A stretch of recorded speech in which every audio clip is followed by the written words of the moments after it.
I don't know about y'all, but I feel good about it. We're turning the page a little bit to some SEC football. We'll keep an eye on Brian O'Connor, the new head baseball coach at Mississippi State, and everything that he's doing. He's landing, players left and right, and they're going to have a hell of a team. Well, they're going to have a lot of talent next year, and I think they're going to get this thing back on track. But it's SEC football time too. I cannot believe that we'll have SEC media days. I mean, like 5 minutes after you get out of the 4th of July in Atlanta. I went a couple of years ago, College Football Hall of Fame downtown. Got to hear Jimbo. I got there the last day. I can't do the whole thing. That's way too damn long. But I stayed over, went to a Braves game. Braves were a client, AA affiliate here for 20 years. And went to Rocky Patel, Burned by Rocky Patel, great cigar bar and lounge. And so it's back there in Atlanta, unless I got my dates mixed up, which I don't think I did. I can't believe that happens, though. 4th of July is on a Friday. Then you kind of come back, shake those cobwebs off. You have 1 week, and then everybody's going to, Venables, Kiffin, Kirby Smart, Napier. All these guys will be going through Atlanta in the College Football Hall of Fame. So we are the Out of Bounds Show, ESPN 105.9 The Zone. This segment is brought to you by Hartley Equipment, zero-turn mowers, Skag, zero-turn mowers, Exmark, zero-turn mowers, Bad Boy, zero-turn mowers, all at Hartley Equipment in Gluckstadt on Church Road. We want to welcome in Oklahoma Sooner, Boomer Sooner Insider, Soonerscoop.com. Josh McCuisition joins us on the Farm Bureau Insurance guest line. Josh, how's your summer going? Going pretty well, Bo. Again, last year we had all the jokes about, now it's OU and the SEC. Now I get to talk like an SEC veteran. So I'm really excited to be back, and know apparently what I'm talking about now. Do you go to SEC Media Days? No, we'll have some of our other staff that will be there. That is one of the few times a year I get to actually take a break. So with all the recruiting stuff and that's the coverage I do on that wing, that it allows me just a moment to breathe and not hear, I like Brent Venables a lot as a human being. Having to hear a 20-minute answer that could have been done in like 2 is sometimes tough. That's so good. I love it. No, I get it, man. You got to. All of us got to take some time in the summer because once it kicks in August 10th through the Super Bowl, it is absolutely nuts. So we're visiting with Josh McCuisition, Oklahoma Sooner Insider. He joins us on ESPN 105.9 The Zone, and Oklahoma's coming off a disappointing year. We're previewing Oklahoma now because Ole Miss plays at Oklahoma October 25th. Okay, let's start with the quarterback position. And is it Mateer, the transfer? Yes, John Mateer. All right, tell me, is Jackson Arnold will now, I guess, start for Hugh Freeze in Auburn. Is this an upgrade? And what are your expectations of John Mateer, the Oklahoma QB? I will start with, I'm one of those guys that hasn't given up on Jackson Arnold. I still think there's a ton of talent there. Again, I cover recruiting. I saw the guy a lot as a high school player. I know how gifted he is. Last year, there were certainly things Jackson will wish he could have back and could have done better. At the same time, the offensive line was in shambles, gave up 50 sacks last year. Half of them to Ole Miss and South Carolina. It felt like those 2 games were just, abominable up front for Oklahoma.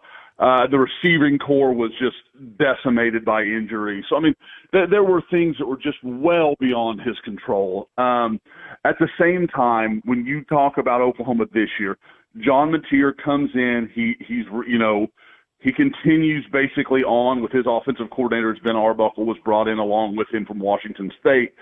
There's a lot of continuity there. I think Oklahoma did a nice job in the portal, finding a couple of guys that they think can help them up front, They return a lot of guys from last year's offensive line, which, again, you can look at that as good or bad, but at the same time, it's a lot of guys that played last year before they were ready. Now you kind of hope, okay, these guys had a little seasoning last year. They saw how serious it is in the trenches in the SEC. So I think there is some maturation that will happen there. To me, the biggest question is not John Mateer. It's the skill guys. What kind of big plays is Oklahoma going to get? Because I think you look at those great Oklahoma offenses, and everybody loves to talk about Baker Mayfield and Kyler Murray and, Jalen Hurts. You just go down the list. People forget that part of what made Oklahoma so good is they didn't have to go on 12-play drives every single series. They had players capable of making plays on the outside. And I think that is, to me, the biggest question for Oklahoma. I think the offensive line will at least be solid. I think it's a question of, are they going to make enough plays on the outside to take some of the pressure off of the rest of the offense? Who's your I know you fired both of them last year. Who's your offensive coordinator now? Ben Arbuckle. He came in from Washington State. With Mateer. Okay. Yeah, he was Mateer's OC last year. He was actually Cam Ward's OC 2 years ago before Ward made the move to Miami. Now, obviously, Oklahoma's hoping that, John Mateer can replicate what Cam Ward was able to do last year at Miami. But, again, I think there's a really good marriage. When you talk to Ben Arbuckle, Bo, it's uncanny how much you feel like you're talking to Lincoln Riley. They are from very similar areas in this small town kind of region of Texas, came into Oklahoma at very similar ages. I think Riley was hired at 32. Ben Arbuckle's 29. You're talking about young coaches, and they both come from that Mike Leach tree. So there's a lot there that I think can work. Okay. Josh McCuisition, Oklahoma insider, on the Farm Bureau Insurance guest line. Ole Miss at Oklahoma, October 25th. So it's been a disappointing, last year was disappointing. The year before in the Big 12, Venables put up a 10-2. You mentioned some of the things that plagued the offense. You went through two coordinators. You now grabbed a QB and OC from Washington State. That worked for Vanderbilt and Diego Pavia and that group, so it may work for Venables. How much better do you expect to be on the defensive side of the football? I think they should be better. I'm very interested from a leadership perspective. When you lose guys like Danny Stutzman and Billy Bowman, a couple of NFL draft picks, of course, Danny was a first-team All-American last year, and really has kind of been, since Brent Venables arrived, kind of the focal point of that defense. He was the guy that rallied everybody, brought energy. He was clearly one of the leaders. Billy Bowman, an outstanding player, kind of more of a quiet leader, but definitely was a guy that other players looked to, and it was kind of a calming force for that defense at times. Now, that being said, their defensive line, Cole Kublik, I know, came out and rated them as the best group in the SEC, and I think that kind of surprised people. Oklahoma's been building this over a few years now. Jaden Jackson was one of the best freshman defensive tackles in the country last year. He returns. They've got, Dominic Williams, who was a huge portal win for them a couple of years ago out of TCU. He comes back. Grayson Halton's a really underrated guy on the inside. And then R. Mason Thomas, I would say probably secondarily only to Colin Simmons, who we know is just so extremely talented. And then obviously the freak of nature there at South Carolina. I would say those two are the only guys I would clearly say are ahead of him probably as edge rushers. So Oklahoma has a lot they can throw at you. They have a lot of bodies, a lot of depth. They can rotate in a lot of ways. I wouldn't say they're quite as deep as maybe Tennessee was last year, but I think that's where their strength comes from. They can just rotate so many bodies at you. Okay, so how much I thought Castiglione, I didn't understand the extension. I think it was last summer, and y'all owe him a truck ton of money, kind of like Stoops in Kentucky. Didn't make a lot of sense to me, just because this is a work in progress. You're not sure if it's going to work type deal. So I think you're kind of in the spot where regardless of what happens, he's going to be there for at least a couple of more years. is the pressure ramping up in Norman, Oklahoma around Brent Venables and whether or not we know he's a phenomenal defensive coordinator, top 5 in this century in the 2000s at Oklahoma and Clemson. But how do people look at him? Do you believe that he can develop into a really good head coach, and how much time does he have? Well, Bo, I think you might be on the optimistic end of what it looks like. I think if this year doesn't show real growth, I would be surprised if Brent Venables is back in 2026. Even with all that money on the contract? I think there would be enough motivation there for some, because I agree with you, and I didn't make a lot of friends and around Norman when I said it when they made the extension. I thought it was unnecessary. I didn't understand the thinking behind it. I thought it tied them to someone who had a nice year in 23, but 10-2 and not even going to the Big 12 championship game. That's not what Oklahoma expects. That's not, that's not a rewardable situation. And it wasn't like he was up against it on a timeline. He still had multiple years left. He could still recruit. It wasn't that kind of deal. So I didn't love that extension either. And, last year only made it seem worse. So, again, to me, I'm not saying Oklahoma has to go and make the playoff or anything like that, because against this schedule, you've got to be realistic. You mentioned the Ole Miss game.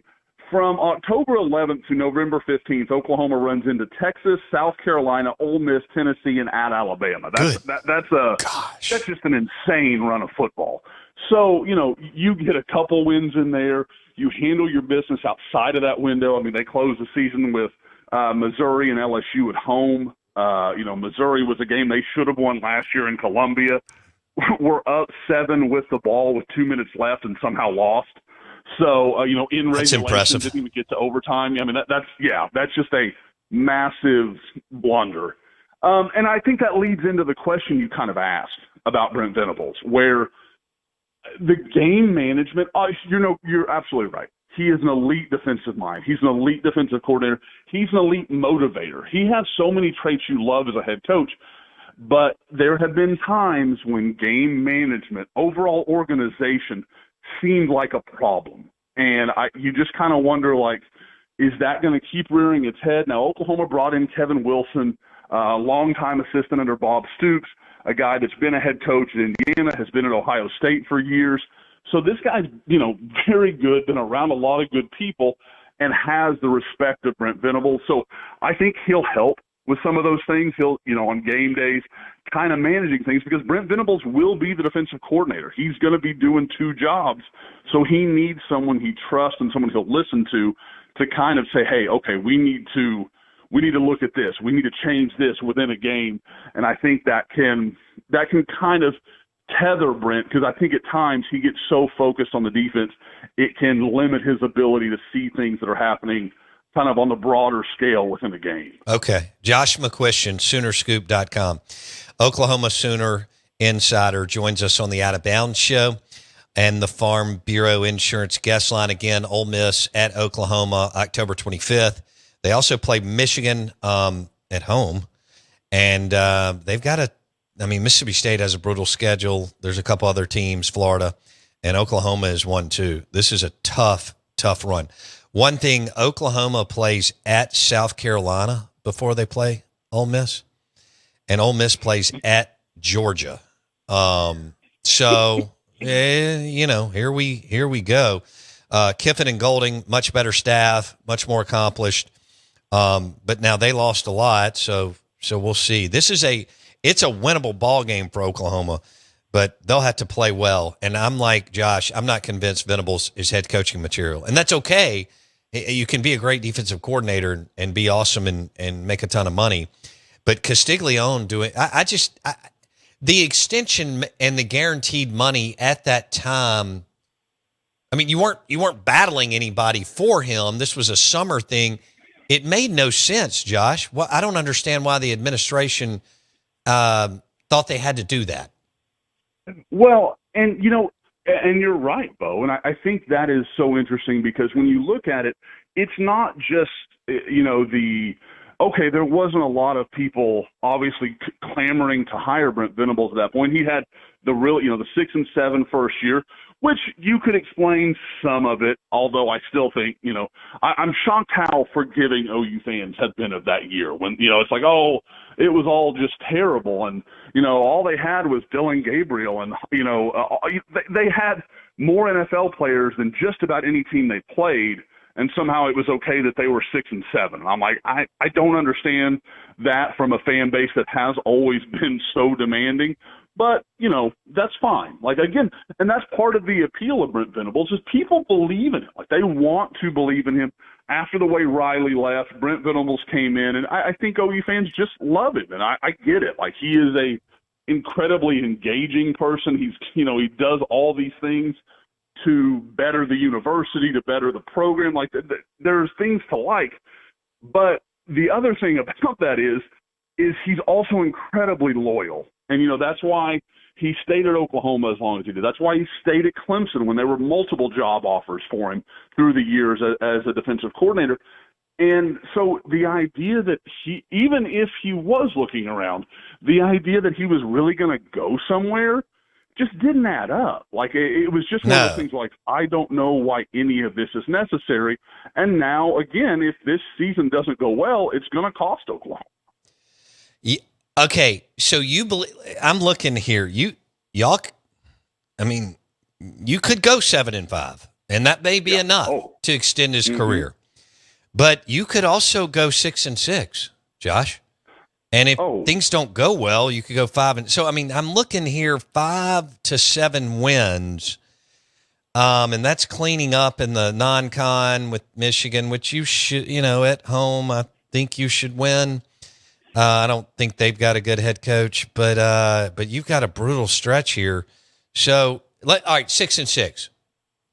Do they pay him $40 million and move off of him, or $35 million, whatever it is? I think they do. I think they would have to, because I think that's just, it's one of those things. And, I know the comparison is so often made, or not often, but I know OU fans kind of live in fear of it, of the Nebraska thing. Like, OU's going to become Nebraska. I think that's problematic for the people that try to make that point a lot, just because I think Oklahoma has better resources, better access to talent, a lot of different things.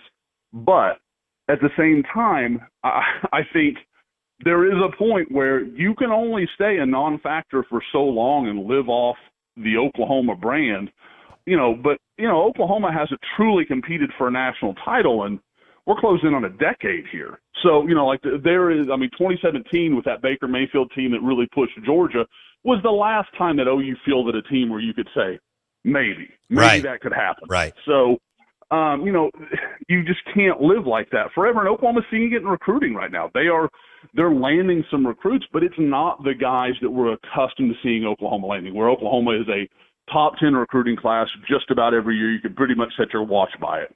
That's not happening right now. So I think they are going to have to figure out something. Something has to change. And now they've added all this front office staff with Jim Nagy, from the Senior Bowl, and I love those moves. I think it makes a ton of sense. Oklahoma's trying to be very strategic. Hold on. Is Nagy, yeah. We've had him on the show, former executive director of the Senior Bowl. Is he now your general manager or something?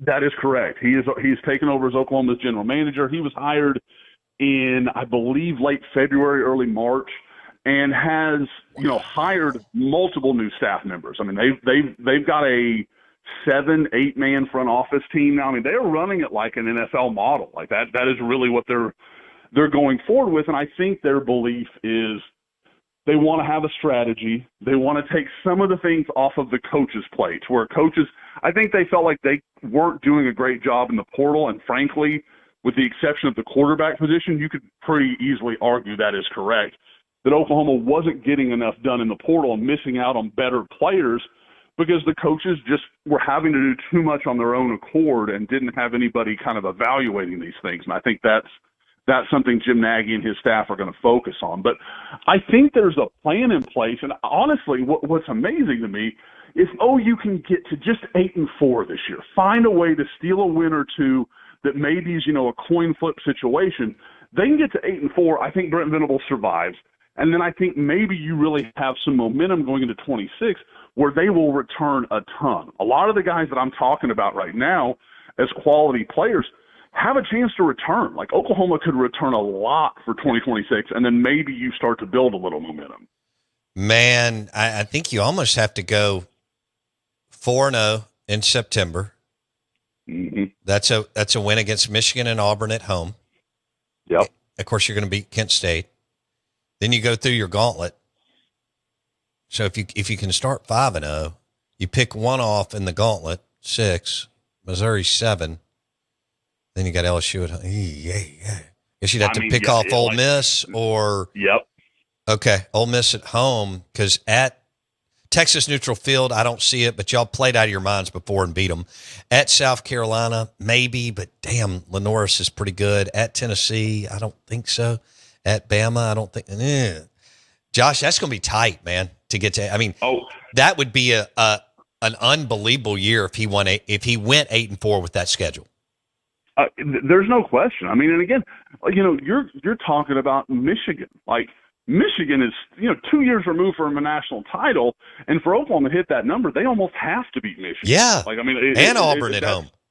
Yeah. I mean, God, y'all host Jackson Arnold. Oh, wow. Yeah. Oh, yeah. I mean, you think he won't be juiced for that one? I mean, yeah. I mean, Mateer versus Arnold? I love that. Yeah. Oh, yeah. I mean, like that's going to be amazing. But, yeah, to me, I agree. If Oklahoma has any chance to get to those kind of numbers, they've got to get to Texas undefeated. Yes. Like there's no other way for them to get where they need to go, in my opinion. Now, they do that. Hey, again, like there's some talent on this team. There sure. really is. But I don't know about the belief. Like, I wonder if it's, you lose to Michigan early, does the doubt start to creep in? Does that start to happen? But if they can get to Texas 5-0, and even if they lose to Texas, you go and say lose 35-28, you play a good game, you just get beat by a little bit better team. Fine. You still have some reason. Like, okay, if we play like that against the rest of our schedule, they can beat anybody on their schedule. That kind of idea. Then you've got something. But again, I agree. Like it's so tight. Wow. This is going to be fascinating. Ole Miss plays in Norman, October 25th. I didn't realize Auburn goes to Norman in September. Jackson Arnold going back to Norman. Mateer versus Arnold. That could be wild. I agree with Josh McCuisition. They got to go 5-0 if 8's the number. Josh McCuisition, thank you, my man. Have a great summer. We'll do this again before the season. Sounds good, though. Always enjoy it, man. Soonerscoop.com. He joined us on the Farm Bureau Insurance Guest Line. Bundle your auto and home and save with your local Farm Bureau Insurance agent. Go with the home team, as Jake Mangum likes to tell us. We're live in the Bank Plus studio. Good morning. Welcome in. Mudbugs is open last weekend, baby. Crawfish and shrimp. Mudbugs at the Reservoir, downtown Brandon.